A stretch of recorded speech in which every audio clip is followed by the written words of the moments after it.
The air froze as their eyes met across the crowded diner, his hand instinctively reaching for the weapon beneath his jacket. But no one could have predicted how that forbidden necklace would bind their fates in blood and desire. Where are you watching this dangerous tale from? Drop a comment below and hit subscribe for more heart-stopping mafia romances that will leave you breathless. The neon sign flickered as Victor Salvatore stepped into the dingy roadside diner, away from the torrential rain. His security detail waited in black SUVs outside, standard protocol for the most feared mafia boss in the Eastern Seaboard. "Just coffee. Black," he muttered without looking up. His fingers drummed against the tabletop, mind calculating the logistics of tonight's operation. 50 million in uncut diamonds required personal attention. "Anything else?" The voice was soft but steady. Victor glanced up and the words died in his throat. The waitress couldn't have been more than 25, with defiant eyes. But it wasn't her face that froze his blood. It was the small silver pendant hanging from her neck. The Costello family crest. His hand moved instinctively toward his concealed weapon. The Costellos had been at war with the Salvatores for 3 generations. Victor had personally put 2 Costello brothers in the ground last year. "Where did you get that?" His voice was dangerously quiet. The woman's hand touched the pendant. "It was my mother's." Victor's mind raced. The Costellos were supposed to be finished. He'd tracked down every last family member except Maria Costello, who had disappeared 26 years ago, pregnant with the Costello heir. The waitress, her name tag read Emma, stepped back. "Is there a problem?" Victor made a cold calculation. If this woman was the lost Costello heir, her existence threatened everything. His rivals would rally behind her if they discovered her identity. "That necklace is very unique." Emma's fingers tightened around the coffee pot. "It's just a family heirloom." "Family," Victor repeated. "I knew your family quite well." Her expression changed subtly. She knew something. Victor grasped her wrist with enough pressure to communicate the gravity of the situation. "Sit down, Emma Costello." "My last name is Bennett. Not by birth." Victor released her wrist. "We have much to discuss, and very little time. Your life depends on the next 5 minutes." Emma glanced toward the door, calculating her odds. "Don't," Victor warned softly. "My men would catch you before you reached the highway." Slowly, she slid into the booth. Thunder cracked outside, throwing the diner into momentary darkness. "You have 2 options," he said. "Die tonight as Emma Bennett, waitress and last surviving Costello, or survive as my fiancé." Emma's eyes widened. "You're insane." "I'm practical. The only way to keep you alive is to make you untouchable." "And the only way to make you untouchable is to claim you as mine." "Why would you protect me?" "Your family killed mine." Victor smiled coldly. "Because dead, you're a martyr. Alive and under my control, you're insurance." The old families respect marriage alliances more than they fear blood feuds. The diner door chimed as 2 of his men entered, shaking off rain. "Decide now," Victor hissed. Emma's eyes darted between him and the approaching men. The pendant trembled against her throat. "Yes or no, Emma?" "Yes," she whispered, hatred burning in her eyes. "But you'll regret this." Victor smiled as his men reached the table. "Gentlemen, meet my fiancé. We have a wedding to plan." Behind her eyes, Victor could see the promise of retribution. Good. He preferred his enemies close.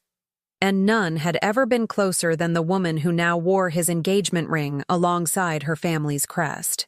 The storm outside was nothing compared to what was coming. Emma's hands shook as she packed her belongings into a worn duffel bag. 30 minutes. That's all Victor Salvatore had given her before disappearing into his world. Her cramped studio apartment had been her sanctuary for 3 years. Her mother's deathbed warning echoed, "Never let them know who you are. They'll kill you like they killed your father." Her fingers closed around the silver pendant. Now, She was about to marry into the very family that had destroyed hers. The phone Victor had given her chimed, a text message. Car outside. Now. Emma grabbed the chef's knife from her kitchen drawer and concealed it in her bag. If she was walking into the lion's den, she wouldn't go completely defenseless. The black SUV waited in the rain. The driver, a stone-faced man with a scar, didn't speak as he took her bag. Victor sat inside, focused on a tablet. Your apartment will be cleared completely by morning, he said without looking up. Emma Bennett no longer exists. And what exactly am I supposed to be now? Emma demanded. Victor finally looked at her, calculating. My salvation and my captive. Depends on how you behave. The SUV pulled away. Through the window, Emma watched her life disappear. The story is simple, Victor continued. We've been seeing each other secretly for months. I was keeping you hidden for your protection. Now I've decided to make our relationship public. And people will believe that? The waitress and the Mafia boss? A cold smile crossed Victor's face. People will believe what I tell them to believe. The city lights blurred outside as they headed toward the affluent district. There are rules, Victor said. First, you don't go anywhere without security. Second, you don't speak to anyone about your real identity. As far as the world is concerned, you're Emma Bennett, soon to be Emma Salvatore. The name sent a chill down her spine. How long do you plan to keep up this charade? Until it's no longer necessary. What's to stop me from running? Victor leaned forward. Because I'm not the only one who would hunt you. There are others, families who would pay millions to control the last Costello. The SUV turned through an imposing gate, approaching a sprawling mansion. Security cameras tracked their movement, and Emma counted at least 4 armed guards. Welcome home, Victor said as the vehicle stopped. Your prison and your protection. A woman waited in the foyer, elegantly dressed, with sharp eyes that missed nothing. Emma, meet my mother, Sofia Salvatore. The woman's gaze cut through Emma, lingering on the pendant. So this is the girl who's captured my son's heart. Her tone made it clear she believed nothing of the sort. Mother will help you prepare for tonight's dinner, Victor explained. The family is gathering to meet my bride-to-be. Tonight? You're introducing me to your entire family tonight? No time like the present. Victor's hand settled on the small of her back, a warning disguised as affection. As Victor walked away, Sophia's fingers closed around Emma's arm with surprising strength. Let me make something perfectly clear, she whispered. I know exactly who you are. Play your part, and you might survive this. Cross him, and I'll kill you myself. Emma met the older woman's gaze. I don't know what game he's playing, but I'm not afraid of you. Sophia's laugh was like breaking glass. The Salvatore women have always been more dangerous than the men. She gestured toward the staircase. Now come. We have a performance to prepare for. Somewhere in this house might be information about her family. If she was going to survive, she needed leverage. The pendant felt suddenly heavy against her skin, a target and a talisman. Tonight, she would face the family that had destroyed hers. And somehow, she had to convince them all she was in love with their heir. The dress was blood red, an intentional choice, Emma was certain, as Sophia helped her zip into the silk gown. The pendant had been removed from her neck, Victor's orders. Can't have the Costello crest on display at a Salvatore family dinner, Sophia had remarked, locking the necklace away. Think of it as the first of many sacrifices. Standing before the mirror, Emma barely recognized herself. The waitress was gone, transformed into someone who could plausibly stand beside a man like Victor Salvatore. Remember, Sophia instructed, you've been seeing my son in secret for 3 months. You met at a charity gala. You work in art restoration. Any deviation from the story will be problematic. Victor entered without waiting, his dark suit impeccably tailored. He stopped when he saw Emma, something unreadable flickering across his face. Leave us, he commanded his mother. Victor circled Emma slowly. You clean up well. Is that supposed to be a compliment? It's an observation. He stepped closer. Tonight is crucial. My family must believe this engagement is real. They must see a woman hopelessly in love with me. Emma turned to face him. I'm not an actress. Then learn quickly. His hand moved to her face, thumb brushing across her lower lip in a gesture both intimate and threatening. Because if anyone doubts us, the consequences will be severe. He reached into his pocket and removed a ring box. Inside was a massive diamond. Your engagement ring. Wear it proudly. As he slid the ring onto her finger, his touch lingered. One more thing, he added, pulling her suddenly against him. We need to be convincing. Before Emma could react, Victor's lips claimed hers in a kiss that was possessive and calculated. She stiffened, hands pushing at his chest, but he held firm until she stopped resisting. That, he said quietly, is how you kiss someone you're desperately in love with. Not like you're being tortured. Practice again. This time when he kissed her, Emma forced herself to respond, hating herself for the performance and hating him more for demanding it. Better. Now let's go. The Salvatore dining room was medieval in its grandeur, a long table beneath a chandelier that dripped crystal. As Victor led Emma in, conversations hushed. Everyone, I'd like you to meet my fiancée, Emma Bennett. The silence was deafening before erupting into exclamations and questions. Emma plastered on a smile that felt like broken glass as Victor guided her through introductions. Uncle Carmine took Emma's hand, studying her with uncomfortable intensity. So you're the woman who's captured our Victor's heart. He's never brought anyone home before. I guess I got lucky, Emma replied, squeezing Victor's arm in what appeared to be affection, but was actually terror. Luck has nothing to do with the Salvatore family, my dear. They moved on to a younger man with glazed eyes. My cousin Anthony, Victor introduced, recently returned from a sabbatical.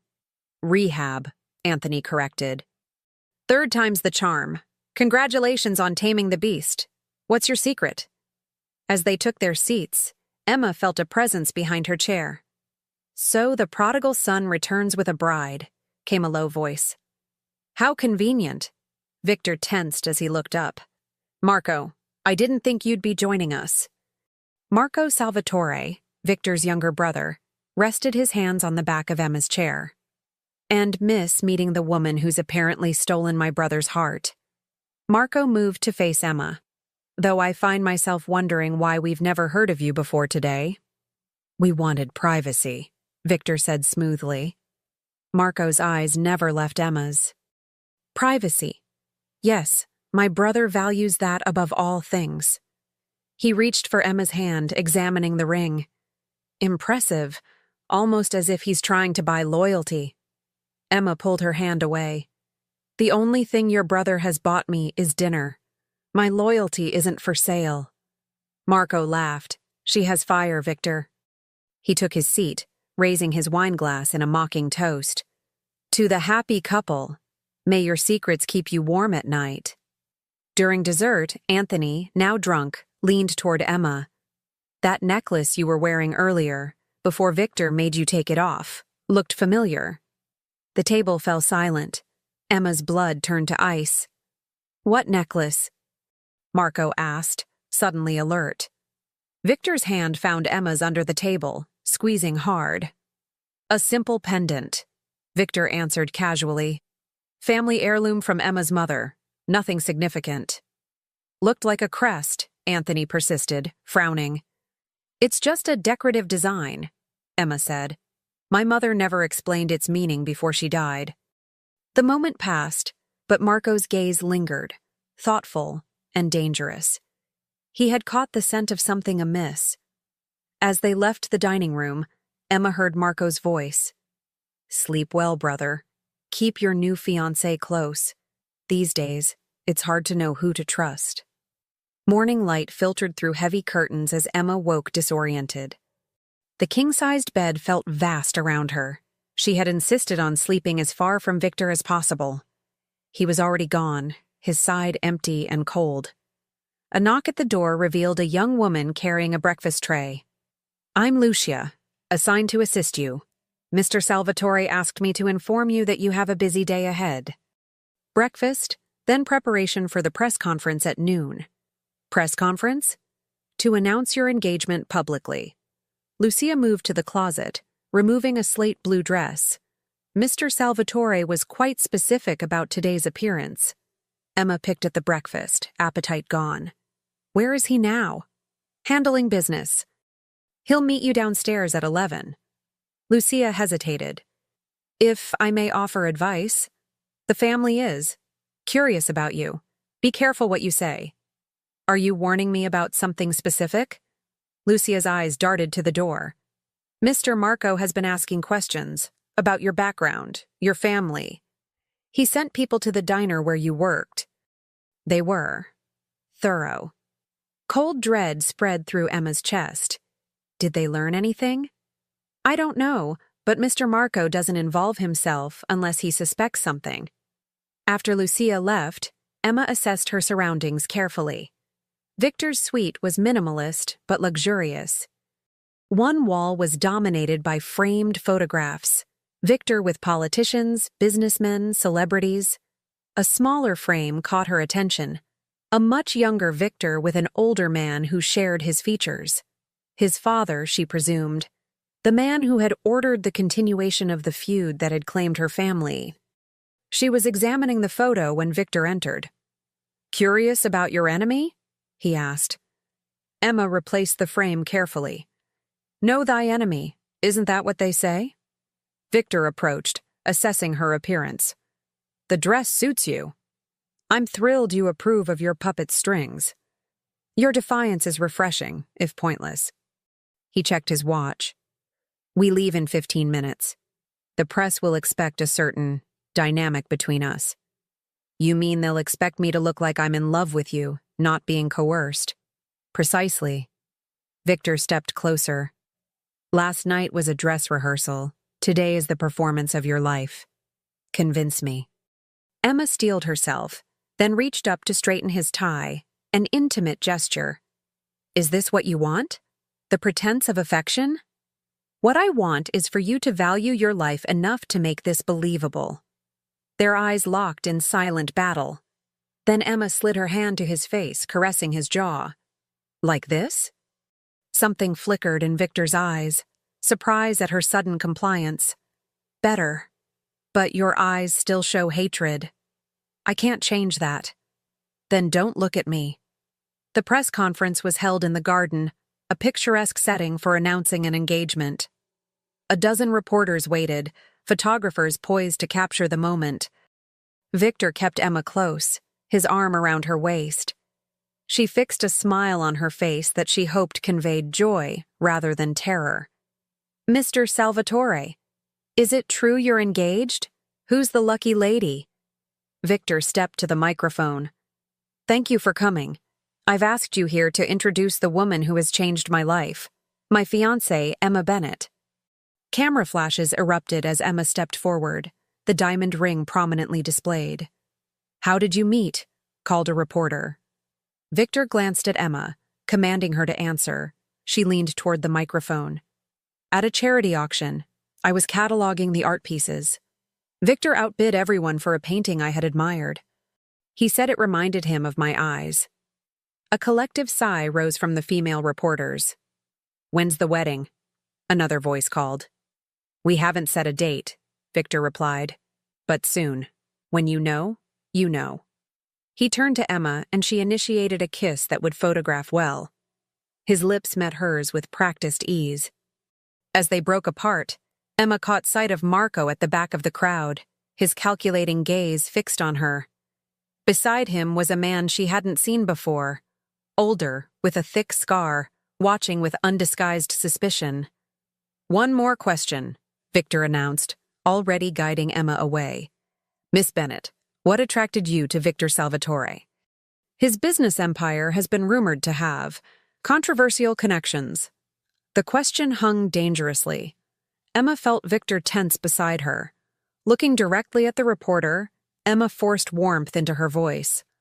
What attracted me was his strength, his absolute certainty in who he is and what he wants. When a man like that decides you're his, what woman could resist? Victor's eyes darkened as he looked at her, something genuine flashing across his face. The cameras captured the moment, a powerful man captivated by his bride-to-be. Once inside and away from prying eyes, Emma let the facade drop, pulling away from Victor's touch. Was that convincing enough for you? Victor studied her with renewed interest. You're better at deception than I expected, a useful trait. Before he could say more, Marco approached with the scarred man. Quite a performance, brother, Marco remarked. Mother will be pleased with the publicity. Victor positioned himself between Emma and the two men. Emma, you've met my brother. This is Vincent Russo, a business associate. Russo's eyes bored into Emma. You look familiar. Have we met before? I don't believe so, Emma replied carefully. Perhaps it's a resemblance to someone, Russo mused, gaze dropping to her throat. Family traits can be so persistent. As Victor guided her away, Emma heard Russo mutter to Marco, Check the Costello girls' photos again. There's something there. Back in Victor's suite, Emma rounded on him. They know, or they suspect. That man, Russo, he's investigating me. Russo was your grandfather's enforcer before switching sides, Victor confirmed. He would recognize Costello traits. A sharp knock interrupted. Lucia stood there, visibly distressed. Mr. Salvatore, your mother requests your presence. Immediately. There's been an incident. Victor's expression hardened. Stay here. Lock the door. Open it for no one but me. As he left, Emma watched from the window as security personnel began running toward the front of the property. Unable to remain idle, she searched Victor's suite. In his desk, she found a locked drawer. Using a hairpin from her updo, she managed to pick the simple lock. Inside was a file labeled Costello. Her hands trembling, Emma opened it to find newspaper clippings, photographs, and handwritten notes spanning decades. The systematic destruction of her family, documented in Victor's hand. The most recent addition was a photograph of a woman who looked startlingly like Emma, her mother, Maria Costello. Across the image, someone had scrawled, Confirmed pregnant. Heir must be eliminated.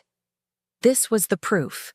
The Salvatores had hunted her pregnant mother, intending to kill both of them. By some miracle, her mother had escaped and kept Emma hidden for 25 years. Until now. The sound of the door opening made Emma slam the drawer shut, but not before grabbing the photograph. She turned to find Marco standing in the doorway, triumph in his eyes. Hello, Miss Costello, he said softly. I believe we need to have a private conversation about your engagement to my brother. Marco closed the door behind him. Don't bother screaming, he advised. Security is dealing with a situation at the main gate. An apparent bomb threat. Convenient timing.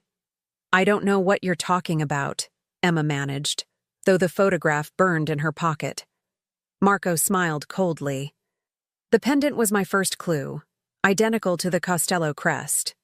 Then your face. You look remarkably like your mother. He removed a folded document from his jacket. Your mother was Maria Costello, who became Rebecca Bennett after she fled New York pregnant with the Costello heir. He tossed the paper onto the desk, her birth certificate original and unaltered. What game is Victor playing? Marco asked. Is it possible my ruthless brother has developed a weakness? Emma forced herself to stand straighter.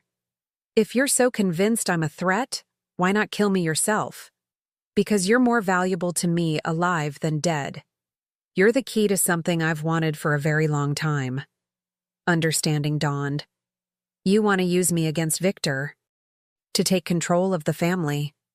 My brother has led the Salvatores for 5 years, Marco continued, bitterness edging his voice. 5 years of caution and compromise, weakening our legacy while pretending to strengthen it. Emma saw her opportunity and seized it. And you think I'd help you against the man who's keeping me alive? I think you'd do anything to survive, Marco countered. including switching allegiances to the brother who could offer you something Victor never would. And what's that? Marco closed the distance between them, his hand closing around her throat, not squeezing, but resting there as a reminder. Revenge. Against the family that slaughtered yours, starting with Victor himself. Emma didn't flinch, meeting his gaze steadily. You expect me to believe you'd spare me when you've hunted my family for generations? Business and pleasure are different matters, Marco replied, his thumb tracing her jawline. The last Costello, aligned with the new Salvatore leadership.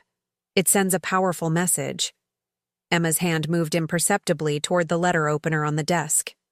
Here's my offer, Marco continued. Help me depose my brother. Share what he's told you, what he's planning. Be seen with me in ways that undermine his authority. When it's done, I'll legitimize you through marriage, and your mother's family name will be restored through our protection. And if I refuse? Marco's grip tightened fractionally. Then I expose you as the Costello heir. Victor's deception will be revealed, weakening him, but you'll be dead by nightfall. My mother would insist on it. The sound of commotion outside provided the distraction Emma needed. As Marco glanced toward the noise, she brought the letter opener up, not aiming to kill, but to create distance.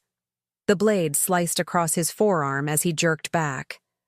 Before he could recover, Emma bolted for the bathroom, slamming and locking the door behind her. That was unwise, Marco called through the door, his voice tight with controlled rage. Emma struggled with the window latch, panic rising as she heard Marco working at the bathroom door lock. The window finally gave way, revealing a narrow ledge 2 stories above the garden. Behind her, the door began to open, a key turning in the lock. The door began to open just as Emma slipped through the window, clinging to the ledge. Her only option was to move sideways toward the decorative trellis, hoping it would support her weight. Marco's head appeared at the window, eyes widening when he spotted her precariously balanced on the narrow ledge.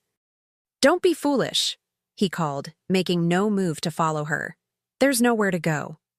Emma ignored him, inching sideways toward the trellis. The blue dress hampered her movement, pulling tight across her thighs. Just as her fingers grasped the trellis, the sound of a gunshot cracked through the air. Emma froze, but saw guards running toward the front of the property. Something more significant than her escape was happening. Taking advantage of the chaos, Emma began descending the trellis, its wood creaking under her weight. Halfway down, a section broke away, sending her scrambling for purchase.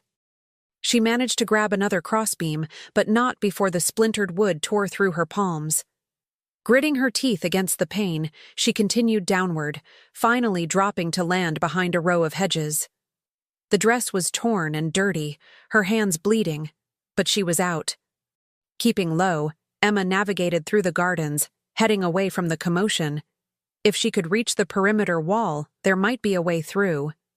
She had nearly reached the rose garden when Victor stepped out from behind a statue, a gun held casually at his side. Going somewhere? Emma straightened. Your brother knows who I am. He offered me a deal. Help him overthrow you in exchange for protection. If Victor was surprised, he didn't show it. And you decided running was a better option than betraying me. How touching. I decided surviving was better than trusting either Salvatore brother, Emma corrected. What's happening at the front gate? A diversion, Victor replied, examining her bleeding hands with clinical detachment. Not mine, which means Marco has allies making a move. Emma pulled her hands away. He has my birth certificate, proof of who I am. Of course he does. Marco has been suspicious since I became the head of the family. He has files on everyone. Then your plan has failed. I need to disappear. Victor caught her arm. The moment you leave my protection, you're dead. I'm dead if I stay too. Only if we allow Marco to control the narrative. We need to move. Now. Against her better judgment, Emma followed Victor through a hidden passage in the garden wall, a small door concealed by ivy. They emerged into a wooded area beyond the formal grounds. Where are we going? She whispered. Somewhere Marco won't think to look. Victor guided her toward a small groundskeeper's cottage. My grandfather's hunting retreat, now my private sanctuary. Emma entered cautiously, noting the sparse but comfortable furnishings. Victor secured the door, then closed heavy curtains that blocked any view from outside. Your hands need attention, he said. Sit. Too exhausted to argue, Emma complied, watching as Victor retrieved a first aid kit. He worked in silence, cleaning the cuts from her palms with unexpected gentleness. Why are you helping me? Emma finally asked. If Marco exposes me, your position is compromised. The smart play would be to eliminate me. Victor's hands paused. The smart play is rarely the only play. He resumed bandaging her right hand. Marco's actions have forced an acceleration of my plans. Which are what, exactly? Victor finished with her hands and studied her with that penetrating gaze. For a moment, Emma thought he might tell her the truth. Instead, he moved to a cabinet, retrieving a bottle and 2 glasses. You should rest. Tomorrow will require all your strength. That's not an answer. No, it's not. He raised his glass in a mock toast. To survival, Emma Costello. The game has only just begun. The cottage's narrow bed creaked as Emma shifted, sleep evading her despite exhaustion. Victor had taken position in an armchair by the window, a silhouette against the faint moonlight filtering through the curtains. His breathing was too controlled for sleep. He was watching, waiting. For what? Emma couldn't guess. How long do we stay here? She finally asked, breaking the tense silence. Until I've neutralized the immediate threat. Victor's voice was low, barely audible. Marco will have men searching the estate grounds, but he won't think to look beyond them, not initially. And your mother? Will she support you or Marco? A soft, humorless laugh. My mother supports whoever keeps the family strongest. If she believes Marco's claim that I've betrayed the family by harboring a Costello, she'll back him without hesitation. Even against her own son? Especially against her own son. The silhouette shifted as Victor stood, moving to the window to peer through a gap in the curtains. The Salvatore matriarchs have always chosen family legacy over maternal sentiment. Emma sat up, drawing the blanket around her shoulders against the night's chill. You still haven't told me why you're protecting me. The truth, Victor. I deserve that much. For a long moment, he remained silent, his back to her. Then, decision made, he turned. In the dim light, his face was all shadows and angles, unreadable. Your mother didn't just flee with the Costello heir, he said finally. She took something else, something that belongs to me by right. Emma's hand instinctively went to where the pendant would normally hang. The necklace? It's just a family crest. It's much more than that. Victor moved closer, his presence filling the small room. The pendant is a key, literally and figuratively. It unlocks a safe deposit box containing documents that could destroy or elevate the Salvatore family. Your grandfather was very thorough in his contingency planning. What documents? Evidence of arrangements between the original Salvatore patriarch and various government officials, blackmail material dating back decades, and the location of assets hidden from both the government and rival families. Victor's voice took on an edge of cold anger. Your grandfather ensured that if the Costellos fell, they would take the Salvatores with them. Emma processed this information, pieces clicking into place. So you need me because only a Costello by blood can access these documents. The box requires 2 keys, the pendant and a biometric scan of Costello DNA. Victor sat on the edge of the bed, the mattress dipping under his weight. I've spent years searching for that pendant, only to have it walk into my diner around the neck of the last Costello. Your diner, Emma corrected sharply, not mine anymore. Something almost like regret flickered across his face. Your life was collateral damage in a war that began before either of us was born. For what it's worth, I'm sorry for that. The apology, unexpected and surely strategic, still hit Emma with surprising force. My mother died never knowing if she was truly safe. Your family took everything from me. And yet here you are, Victor countered, with the power to save or destroy mine. Emma laughed bitterly. Some power. I'm a prisoner in a game I didn't choose to play. We're all prisoners of our inheritance, Emma. Victor's hand moved to her face, tilting her chin up to meet his gaze. The question is, what we do with the hand we're dealt. The intimacy of the gesture, the intensity in his eyes, sent an unwelcome heat through Emma's body. She pulled away, disturbed by her reaction to this man who represented everything she should hate. If I help you get these documents, she said carefully, what happens to me afterward? That depends entirely on you.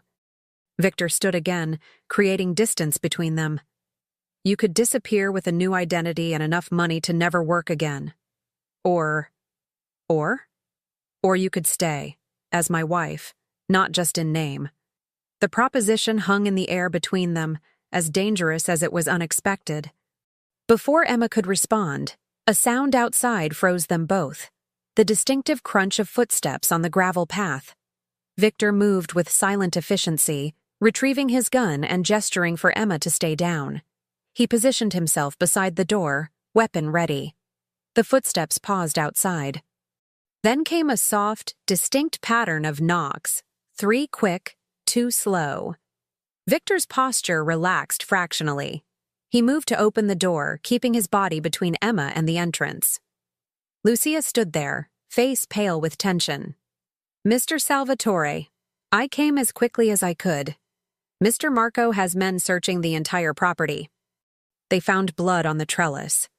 Her gaze moved to Emma's bandaged hands. He's telling everyone the Costello heir has infiltrated the family through you, that you're a traitor. And my mother? Lucia hesitated.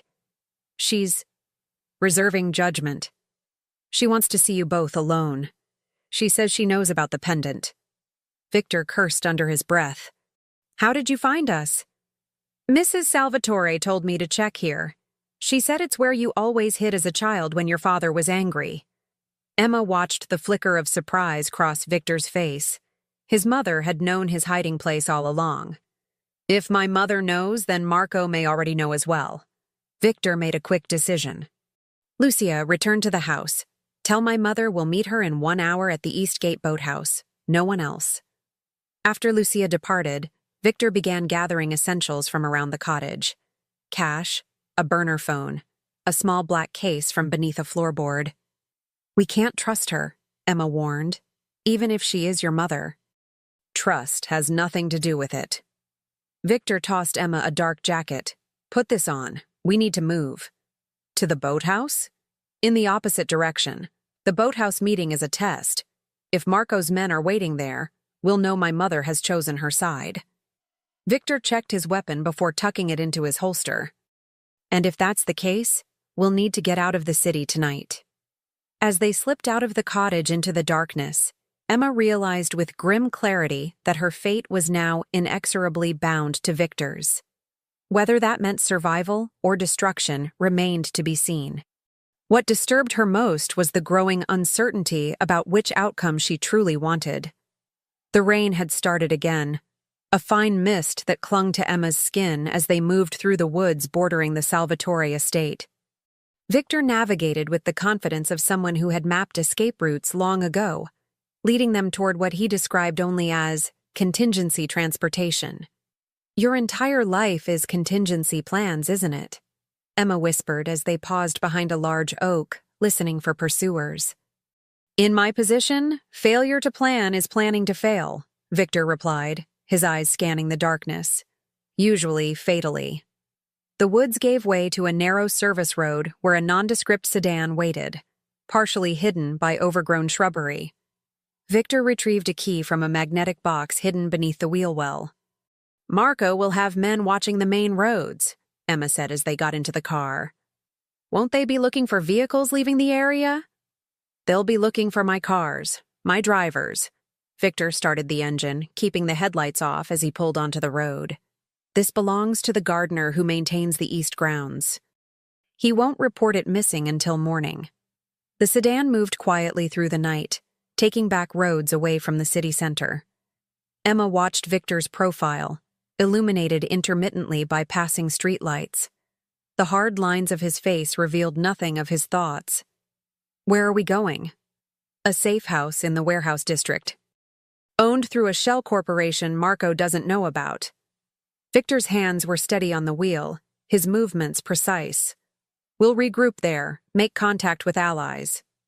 You have allies against your own brother? A cold smile flickered across his face. Every king has those who prefer his reign to the alternative.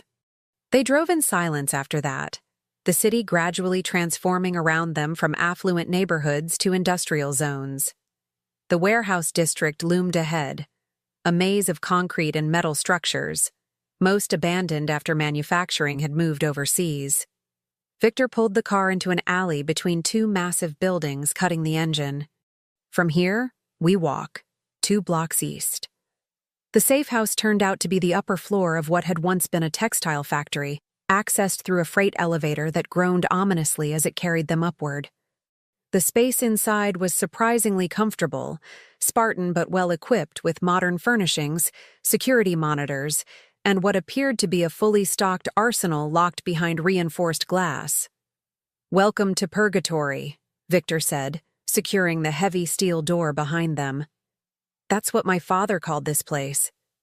Neither heaven nor hell, just somewhere to wait until judgment passes." Emma moved to the windows, wiping condensation from the glass to peer at the rain-slicked streets below. "How long do we wait?" "Not long." Victor checked his watch. "The meeting at the boathouse would have happened 20 minutes ago. My mother will have made her choice by now."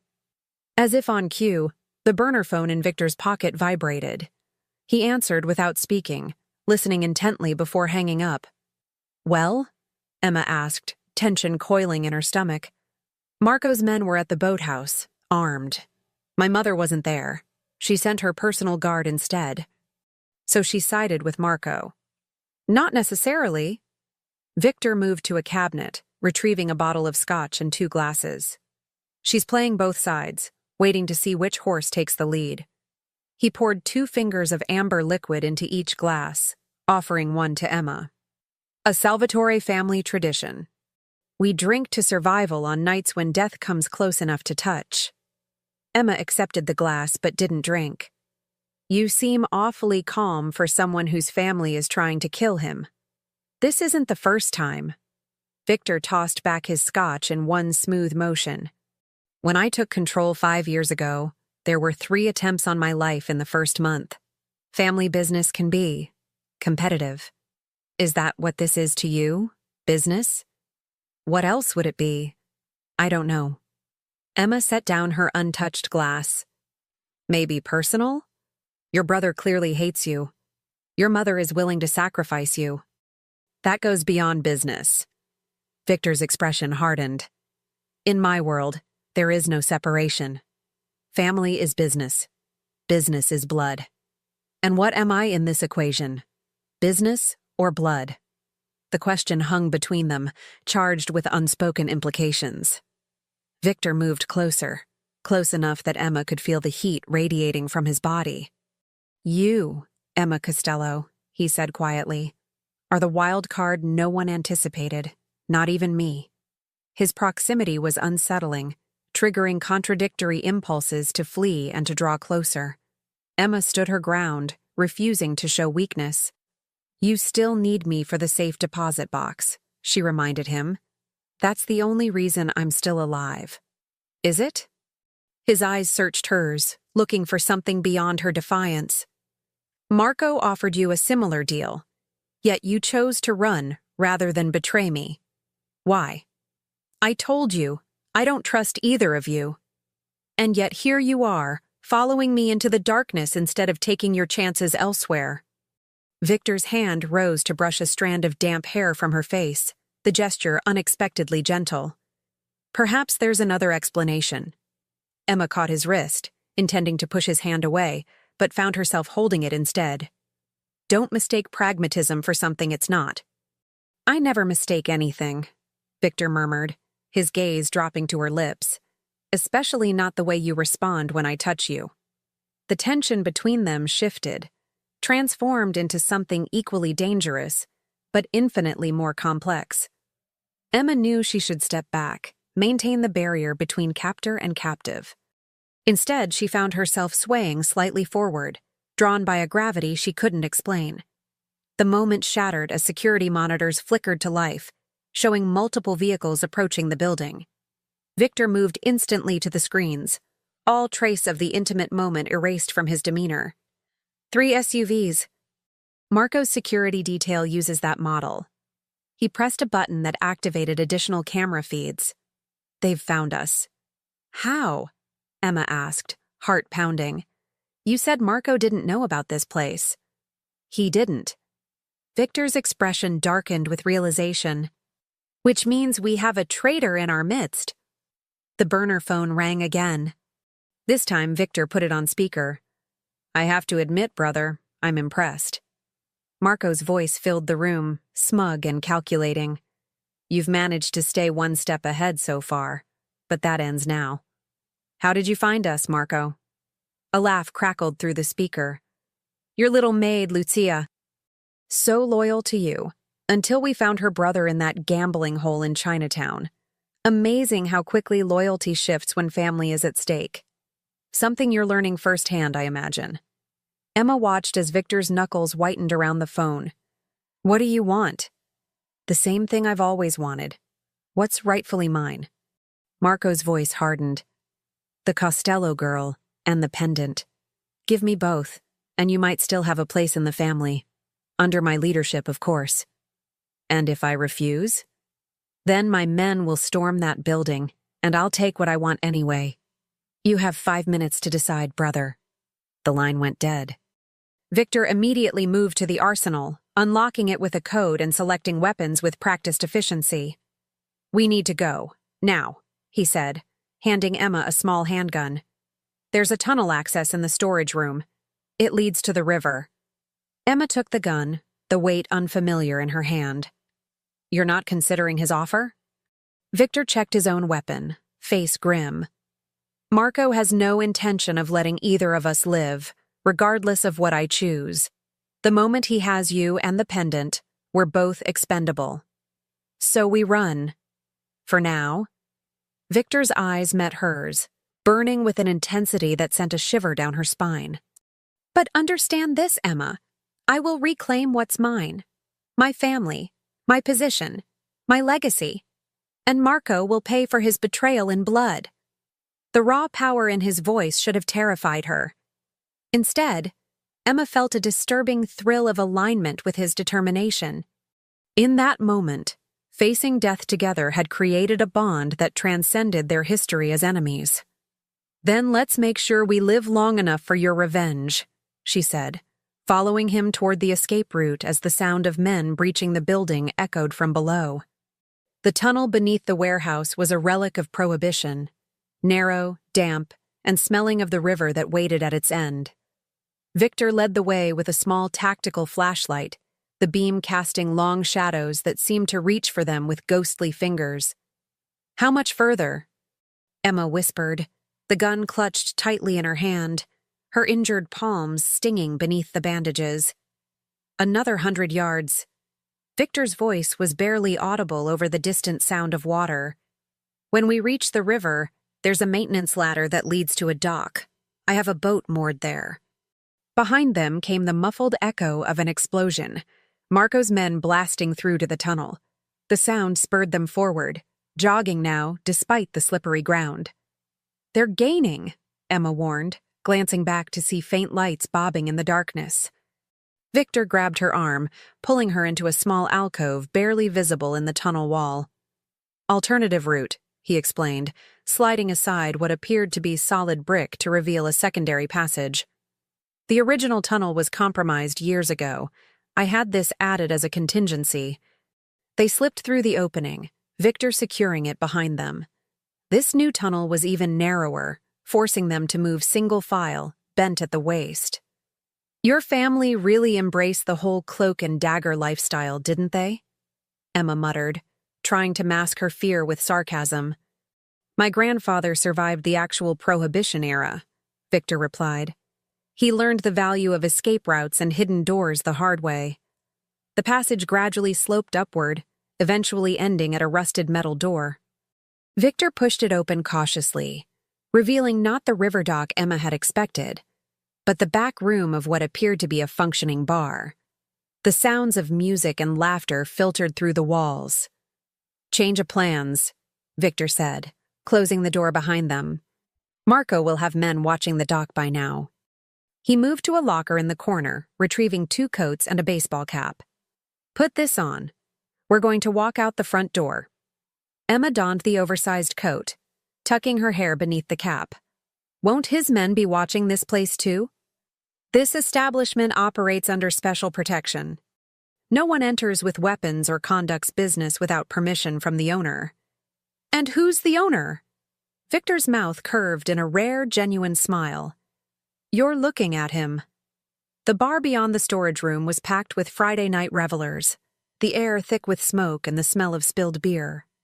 Victor guided Emma through the crowd with a hand at the small of her back, nodding occasionally to staff members who registered recognition but made no obvious acknowledgement.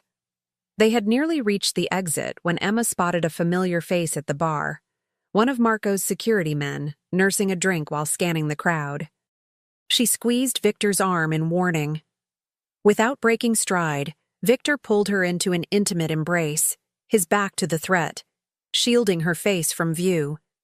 To anyone watching, they were just another couple stealing a moment in a crowded bar. "Kiss me," he murmured against her ear, his breath warm on her skin. "Make it convincing."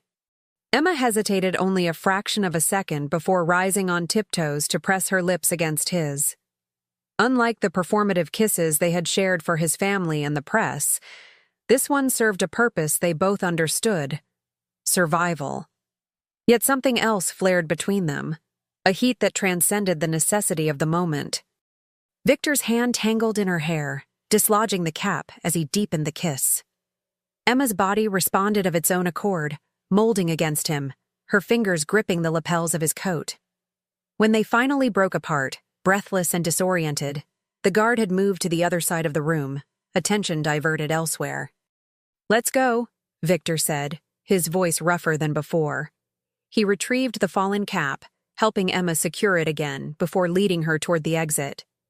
Outside, the night air was a shock after the heated interior, clearing Emma's head of the lingering effects of Victor's kiss. They walked quickly down the street, heads lowered against the continuing drizzle, blending with other pedestrians seeking shelter from the weather. "Where to now?" Emma asked once they were several blocks away. "There's a garage 3 streets over with another vehicle." Victor checked his watch. "By now, Marco will have men at all my known properties and watching the usual transportation routes out of the city.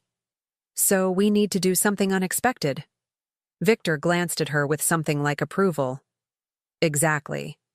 The garage turned out to be beneath an unassuming apartment building, accessed through a service entrance protected by a keypad. Inside waited not the luxury vehicle Emma had come to associate with Victor, but a battered pickup truck with out-of-state plates. "Get in," Victor instructed, unlocking the truck. "We have a long drive ahead."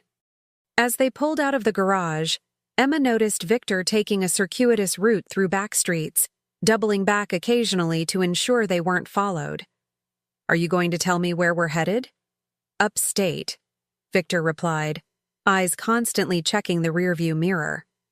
"I have a property there that's not in my name. Remote enough to regroup, close enough to return quickly when the time comes."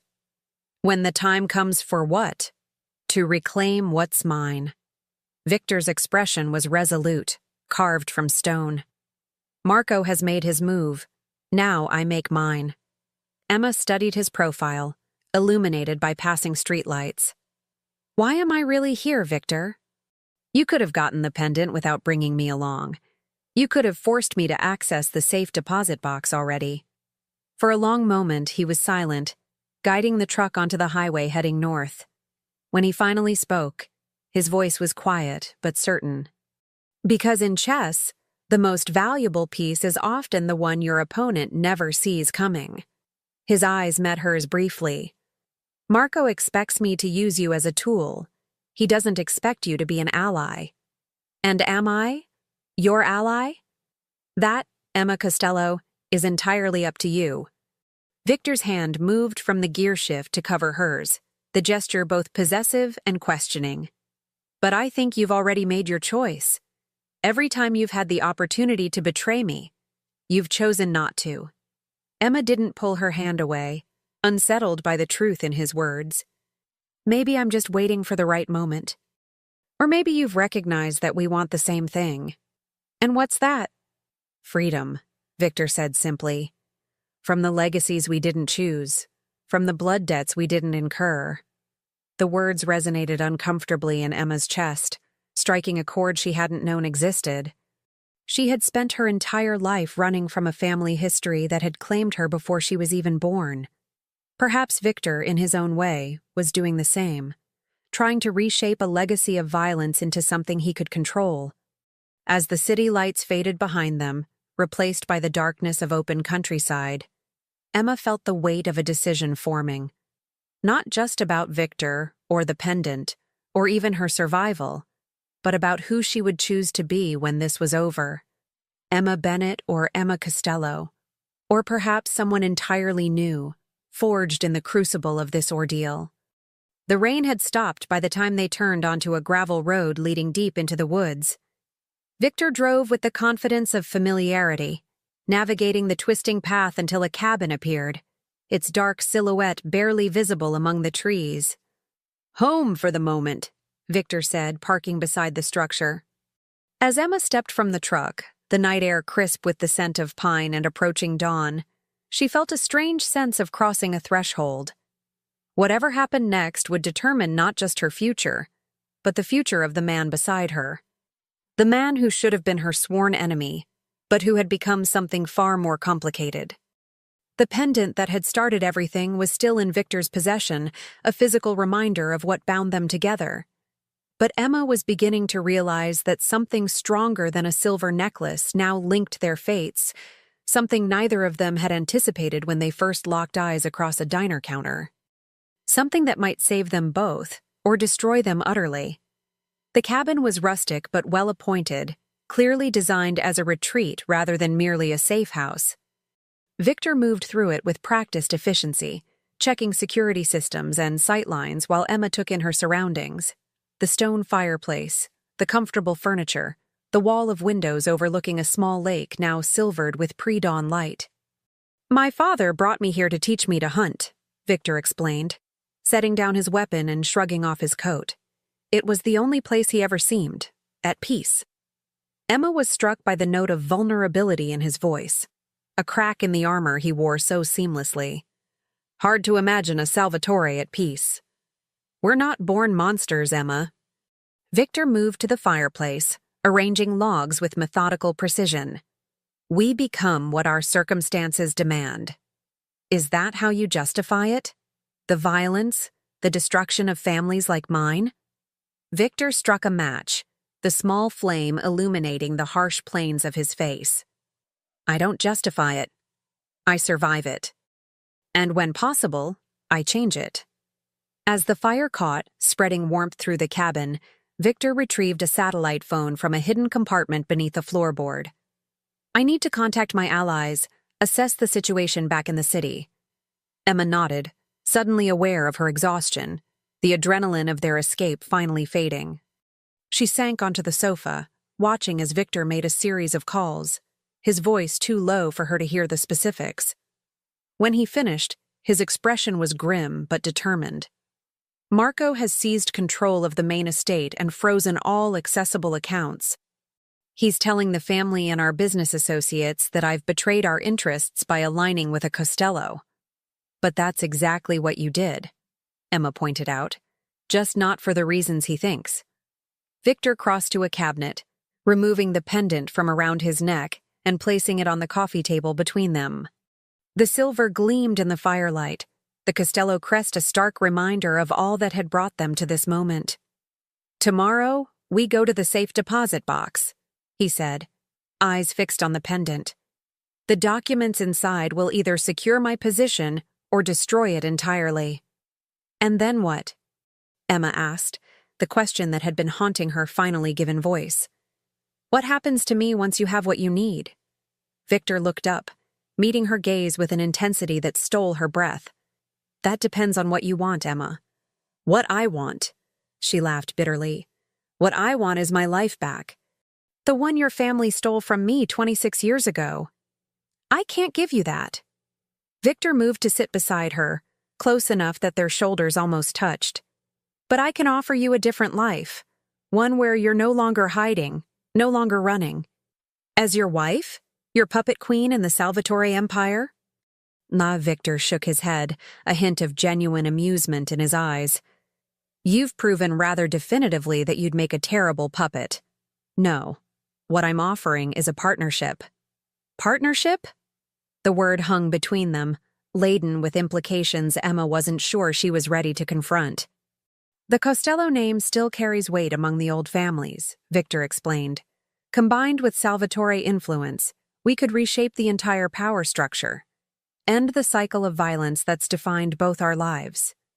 It sounded suspiciously like peace, something Emma had never dared imagine possible. Why would I trust you with that? After everything your family has done? Because despite what you think, I'm not my father or my grandfather. Victor's voice was quiet, but certain. I've spent 5 years trying to legitimize our operations, reduce the bloodshed, build something that could survive without constant violence. And that's why Marco wants you gone. Because you're changing things. Evolution is always threatening to those who profit from the status quo. Victor's hand moved to cover hers, the contact sending an unwelcome shiver up her arm. I need those documents to complete what I've started, and I need you to help me access them. Emma studied his face, searching for the lies she expected. Instead, she found something that frightened her more: sincerity. And if I refuse? Then I'll ensure your safety elsewhere. New identity, new location, enough money to start over. His grip tightened slightly. But I don't think that's what you want anymore. You don't know what I want. Don't I? Victor leaned closer, his gaze dropping to her lips. I think you want what I want, Emma. A chance to rewrite the ending to a story that was started long before we were born. The air between them charged with something that transcended the hostility that should have defined their relationship. Emma knew she should pull away, maintain the distance between Costello and Salvatore that generations of bloodshed had established. Instead, she found herself swaying toward him, drawn by a gravity as inevitable as it was forbidden.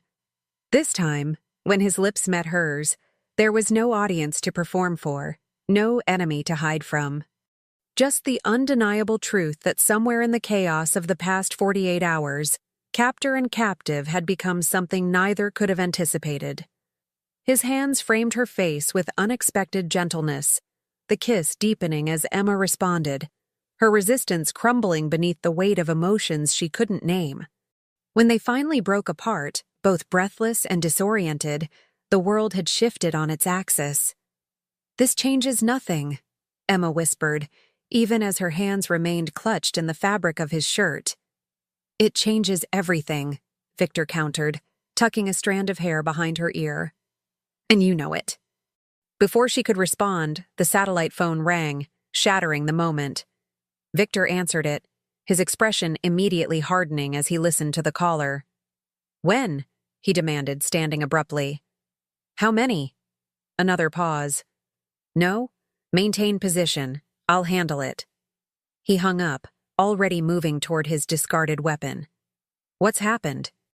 Emma asked, alarm replacing the warmth that had filled her moments before. Marco's found us. They're 10 minutes out, at least 3 vehicles. Victor checked his gun with practiced efficiency. We need to move. Now. Emma grabbed her coat. How did they find us so quickly? The only people who knew about this place were my father, who's dead, and my mother. Victor's expression was grim. It seems she's made her choice.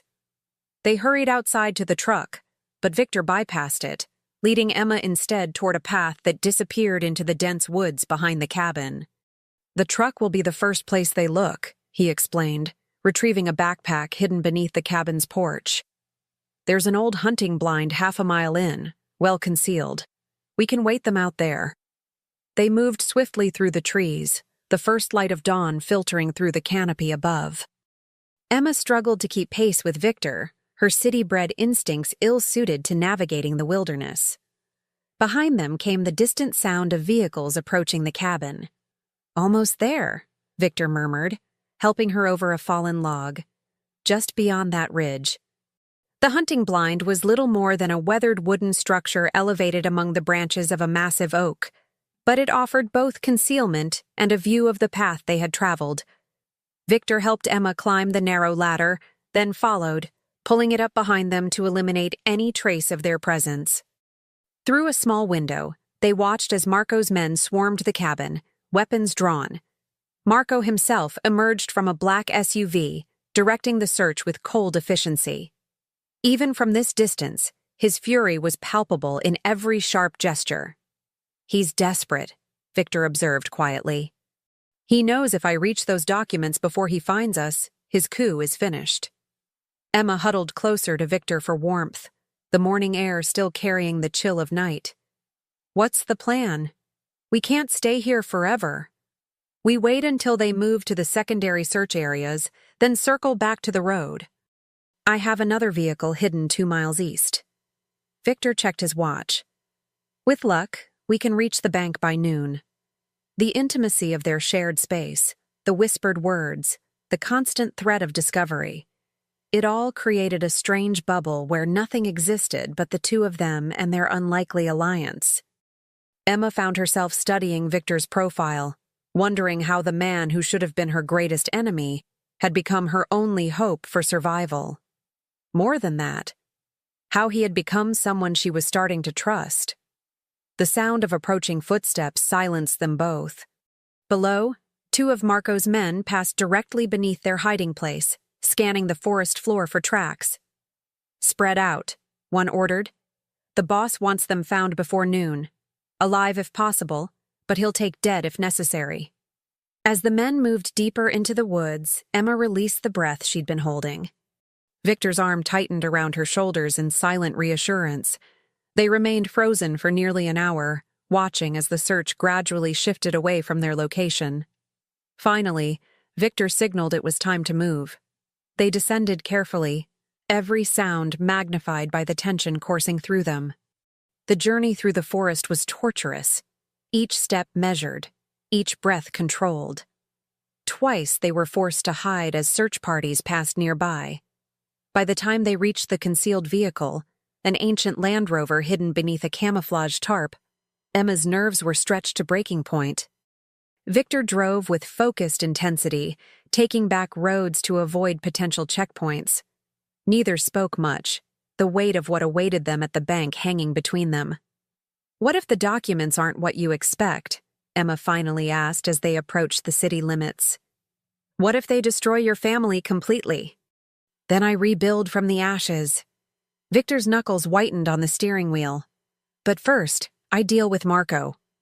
The bank was an imposing structure in the financial district, old money evident in every line of its architecture. Victor parked 2 blocks away, assessing the street for signs of surveillance. "Marco will have men watching banks throughout the city," he said, checking his weapon one last time. "But he doesn't know which one holds the deposit box. We have the element of surprise, but not for long." As they prepared to exit the vehicle, Victor suddenly turned to Emma, his expression more open than she had ever seen it. "Whatever happens next," he said quietly, "remember that you had a choice, and you chose to be here." Emma nodded, understanding the significance of what he was saying. She was no longer a captive, no longer merely a pawn in the Salvatore family game. She was a participant, a partner, by her own decision. "Let's finish this," she replied, taking the pendant he offered and placing it around her neck. The weight of it felt different now, less a burden of the past, and more a key to a future she was only beginning to envision. Together, they stepped into the sunlight, walking side by side toward a confrontation that would either seal their fates forever or offer the chance at something neither had dared to imagine. A life beyond the blood feud that had defined both their families for generations. A life they might, against all odds, share.